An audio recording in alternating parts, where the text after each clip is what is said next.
All writers, when they begin writing, wish that they could write full time. I know that I did. But do we do that even if we had all day to write and that was our only job? Is that what writers do? Do we write the whole time that we have allotted to write? If it's an 8 hour day, do we get to write for 8 hours? Or how do writers manage that time? So today we're going to talk about that. What is it that writers do when they're writing? You have a story to tell, but you don't know where to start. Let me show you how to free your story. I teach you how to write and how to dig deep in your soul to release your story and make a difference in the world. Welcome to the Julia Monte channel. If we're just meeting, I am Julia Monte, and I'm a women's fiction author and also here to give you some writing advice. So today, first, let's say I am recording this on Super Bowl Sunday. I am obviously a Rams fan and have been for a while. Back when I was growing up, I was actually a Raiders fan. And I hated the Rams. My best friend's mom loved the Rams and used to do cartwheels out in the street anytime the Rams scored a touchdown or did well. And we used to, tease her and stuff. Yeah, a few years ago, I just decided, that I hadn't actually been a football fan at all. I hadn't had time to watch football, and I just started watching them again, and decided, I start seeing how the Rams do. They're out here. They're getting a new stadium and everything. So started watching their games, and they were really good, and I really enjoyed it. So I'm a Rams fan, and now I'm really glad I am because I get to watch them in the Super Bowl. So as of this moment, I have no idea if they won the Super Bowl or not. By the time you're watching the video, we will know. Yeah, it's going to be fun. So anyhow, I thought that before the game, I would record this week's video. So let's talk about, in fact, this is the perfect time to talk about what is it that writers do when they are writing or actually when they're not writing. So if we think about writing full time and what is our writing block, right? So all of us have a different block of time that we have to write. So some of us may be really lucky and have a full-time writing. That might be our only job, right? So we might have our full-time job might be just to write. And if that is you, then that's amazing. But for most of us, it's really not the only thing that we get to do. So most of us have either a full-time job or a part-time job, and we write in between that because it's not. We've talked about this before, right? Writing, making money, and making a living off writing can be tough, and most people just can't make enough to pay their bills. But it doesn't matter because we write because we love to write. So that's a different topic. But even if we did have that full time, would we spend that time just writing? The answer for me, and probably for most people, is no, because it's just, and by writing, I mean sitting at your table, hitting those keyboards, or hitting the letters on the keyboards, or actually handwriting. And so no, we don't spend all that time writing because there are so many other things that need to happen. So let's talk about the first thing. The first thing is going to be obvious. It's research. So when we are not writing, we are typically researching what is going to go into our novel. What information do we need to know before we can actually write the story? Now, if it depends on the type of story that you're writing. If you're writing a historical of some type, then of course you're probably going to need a little bit more research because you want to get those historical facts correct. Or any other type of story that really involves a lot of details, whether, maybe it's a police procedural type of action story, and you want to make sure that you have all those things correct. And so you would need to research. But even people who are writing within their own field and they're very familiar with the topic that they're writing about, they still want to make sure that they have the facts correct, that they have street names correct, because if you don't, the readers will contact you and the readers will let you know that, hey, no, there is not a Starbucks on that corner. And you would think that just go with it. It's fiction, let's just pretend. But they don't, right? So they will come back and tell you that you've got this wrong. And if it is something minor, I guess it's not really a huge deal, right? You can even say somewhere in your book, I've added Starbucks in some places where they're not, just to make sure that just for the flow of the story. Or you can say it's a fictional town.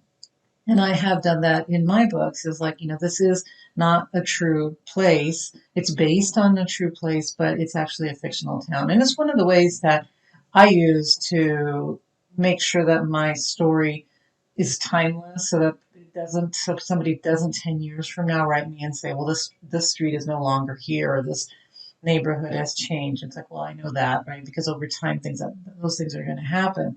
But so I create my fictional towns to kind of avoid that. But I still need to do research. I still need to make sure that I get things correct, and you as a writer will as well. So a lot of your time, it shouldn't be the majority of your time, but there is going to be a portion of your writing time that is spent doing some research, finding things out, getting facts, creating maybe a list of dates and things, so that you have that when you're writing, and that you can refer to that when you need to. The other thing that writers tend to do is to explore and absorb the world around them. We really can't write about the world if we are not in it doing things, right? So anything that my characters are going to do, things that they're going to eat, activities that they're going to be involved in, I like to have experienced it in some way. Now, I can't always experience it exactly the way that the character does. I've never been a doctor, and I wrote about a person being a doctor. So my only way to experience that is either to go find a doctor and see if I can go in and follow them around. Not always going to work, but it can. And other ways are just to do a lot of research. I did spend a lot of time absorbing videos, right? Going into that world and there are actually interesting videos that students, right, that have created about, this is me going to medical school. This is what I'm doing. This is my day to day. So it's a way to experience it without actually being there. But it's also, again, it's really good to be able to do it. So when I wrote about a race car driver, I actually went out and I drove a race car, and I was able to see exactly what that felt like, and how fast those cars really go. My husband did tell me I was the slowest person on the track, and how how scary that is, and how you really are locked in there, and you really can't see, and you really just focus on that road. And so it was great to be able to feel what it felt like to be in that car. Also, in when I wrote evenings at the Argentine Club. I did go back to an Argentine club. Now, I grew up going to Argentine clubs. I had a lot of memories of going to an Argentine club, and what it was like to be there with my parents. But that was as a child. And I wanted to go back to one now as an adult and see what it was like. Now, so my mom and I drove out to Burbank and said, "Hey, Mom, come on, let's go have dinner at an Argentine club." And so she was, of course, willing to go with me. And we went and had a really nice evening. Now, it was very different from what I remembered as a child, because my parents were really involved. My dad was really involved. They knew a lot of the people that were there. So oftentimes we would go during the day, and we would spend, most of the day there as they prepared for everything. They got the tables ready for the evening. They were in the cooking up the meat grilling the meat, and preparing the food for that evening. So by the time the evening rolled around, we will have spent hours there. And so as children, they had a room where we could play, and we could run around and do a lot of things. So it was a lot of fun as a kid, playing with all the other kids, and then in the evening having dinner. But when my mom and I went, of course, we didn't get to see all that behind the scenes stuff. We just went and arrived and had a nice dinner and watched a tango performance and all of that, which was really, again, really nice.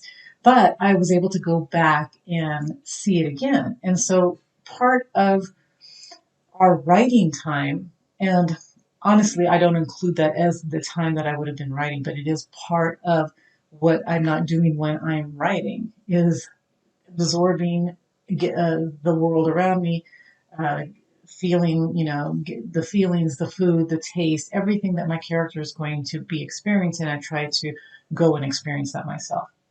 Because again, I'm able to bring those feelings into the book and make it feel more authentic and realistic.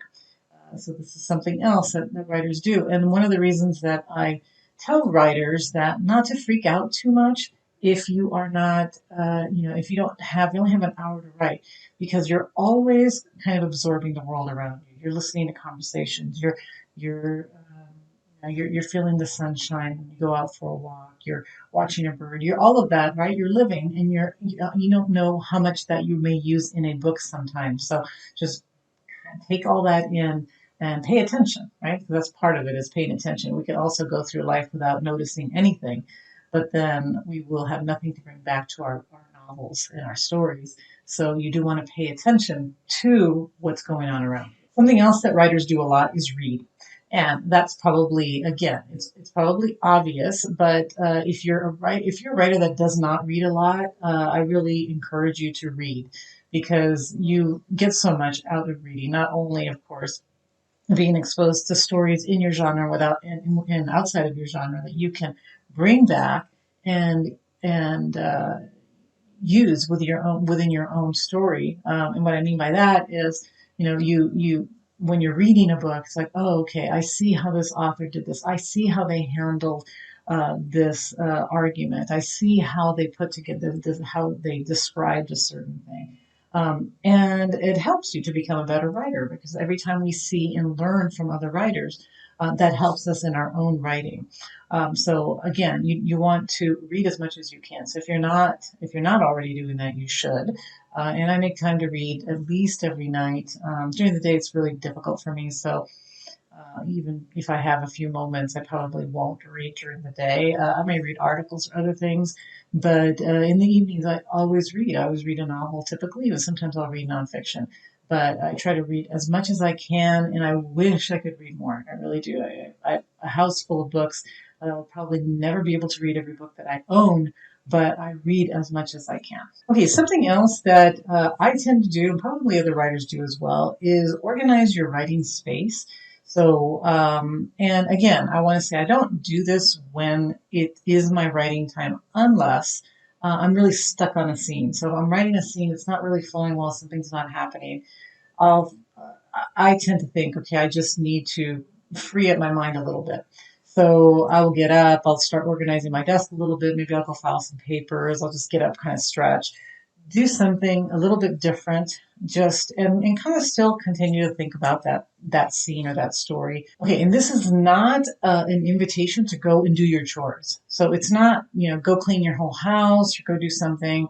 I don't tend to leave my writing space, so I don't go out. Sometimes I will go down the stairs and take the dogs out, just in the backyard for a few minutes. Because again, it's just more of moving my body and getting my mind just kind of maybe refocused, or not so focused on something that I can't figure out at the moment. And then when I come back to it, I'm a little bit more refreshed. But it's not like go mop your whole floor, go do any of that. You don't want to do that during your writing time, because then you really are just interrupting your whole flow of writing. But sometimes just a little organization, especially if things are out of the way, weird things will bother me. I might be typing and noticing that my blinds need to be dusted, and it will bother me, and because I want to have my room be in a certain way. And if that's bothering me, then while I'm writing, if I'm stuck on something, I'll get up and just go wipe the blinds down. Okay, that's done. That's not there, and it could be just something that is bugging me because of what is really bugging me, which is the story. And so, but anyways, you want to be careful uh,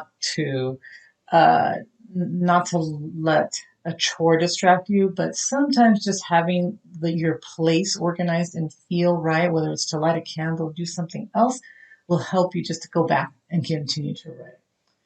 Okay, another thing that tends to help, which is kind of in a way related, is exercise. And I don't do it exactly during my writing time, again, unless it is just a stretch or, do a few sit-ups or something to get my body moving. But somewhere around your writing time, get a little exercise, go for a walk, do something where your body is feeling energized, and that you can, to me, if your body isn't feeling right, it's hard to sit and write for many hours. So something else that I think writers do is to try to bring in some exercise into their life, so that that helps them. They feel better when they're writing. And then another thing that I think writers do, and this is, I would include this during your writing block of time, and this is journaling, because it's a different type of writing. If for some reason your story is not flowing, getting your journal out and either writing about the story, writing from the character's perspective. Why is your character not doing what you want him to do? Why is the story not flowing the way you want it to flow? You can write from your character's perspective. You can write something completely different. You can write in your journal about what you had for dinner last night. It doesn't really matter, but sometimes just writing something different, but continuing to exercise that writing muscle as during that writing time helps you to move forward again. Even if it's like, okay, I really wanted to get this chapter done. I didn't get the chapter done, but I continue to do some writing that is helpful for you as a writer. So all of these things are good use of writing time.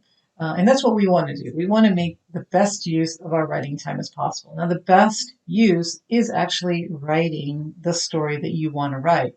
You should be spending the majority of your time, 80% of your time, actually writing your story. But there are times when we either can't or can't because we don't have the information to be able to move forward, and we have to like do the research, or go out and experience something, or we can't because time constraints, let's say.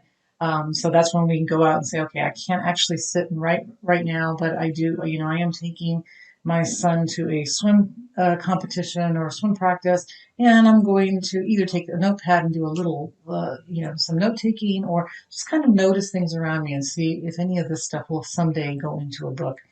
And again, that's helpful. So make the best use of your time, and don't worry if you're not always writing during your writing time.